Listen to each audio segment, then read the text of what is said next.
Alright guys, welcome back to the first update on Invest 93W, which will most likely become the next named Western Pacific storm in the Western Pacific this year.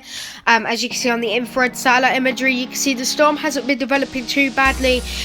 Great convection blowing up in the middle there, minus 80s, minus 85 degrees in some areas. It's got some decent northern convection there as well, maybe displaced from the storm though. And currently it is forecasted to become the next named storm in the Western Pacific, or the next tropical depression.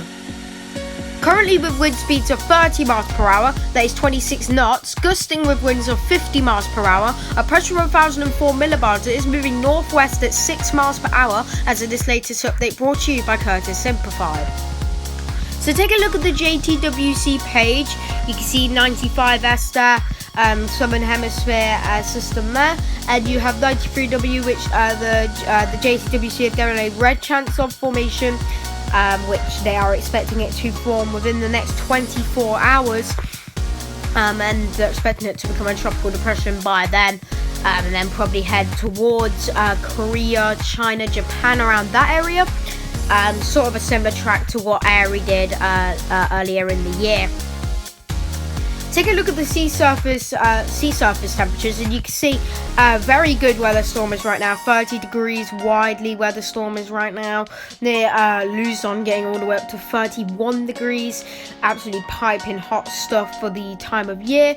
Of course, you know, Western Pacific really all year round is piping hot. Especially in months like July and stuff, especially in October as well, and November.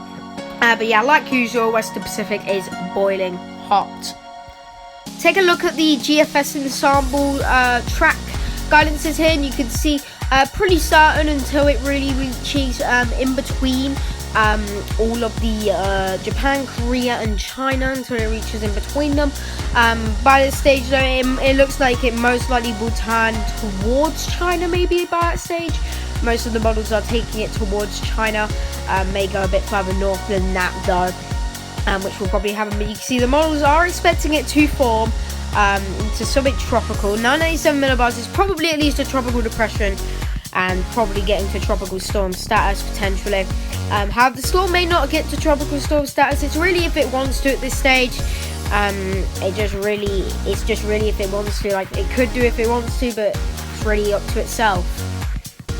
Take a look at some IR imagery here, and you can see, like I said, great convection there, minus 80 degrees, pretty apparent, minus 75 degrees as well. And there's a bit of an interesting dry air feature. The storm has had a bit of a dry air intrusion thing happening to the north. You could see it's kind of split apart the convection there, and I can show you that a bit more clearly with the water vapor imagery I've got coming on later. You can see still great convection, probably will become a tropical depression very soon. Take a look at that water vapor imagery. You can see that very interesting dry air feature that kind of split that those two pieces of convection into two. Right now, the thing looks like a bit of headphones. I'm not gonna lie, it does look a bit like some headphones. But yeah, that dry air really, it just split that convection in half. And yeah, if you turn it a certain way, it actually looks like some headphones right now. So yeah, but good moisture really all around. Not a lot of dry air really. That was only the really piece of dry air that was really bothering the storm. But for now, the storm's really got good conditions to bubble away with. It's not doing too bad at all. And yeah, probably will become a tropical depression very soon. Take a look at some shortwave IR imagery. This is delayed imagery. Couldn't find any actual, not delayed imagery. But you can see still good convection there. I believe the storm has got some lower level rotation. I believe it does have an LLC as well. And yeah, lower level rotation. I believe there are upper level rotation as well, but it's hard to see because it's blowing up convection very apparently. It's blowing up really, really fast over and over and over again, so it's really hard to see the upper level rotation in the storm, but apparently there is upper level rotation, and yeah, we could be seeing the next tropical depression or tropical storm of the Western Pacific season. Anyway, thank you for watching this update on 93W. I hope you enjoyed. I'll see you in the next update. Peace out.